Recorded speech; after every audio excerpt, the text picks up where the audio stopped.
is nearby.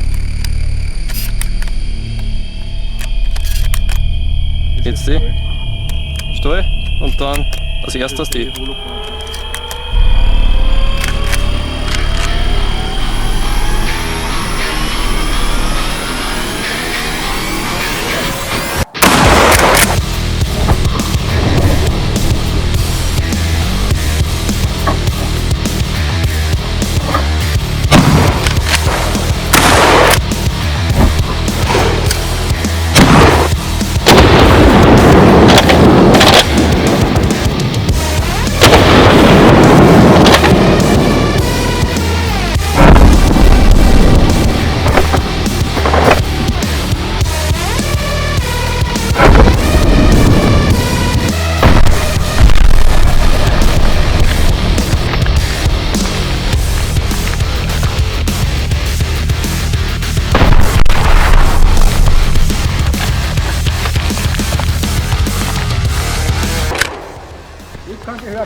Ich war nicht ready.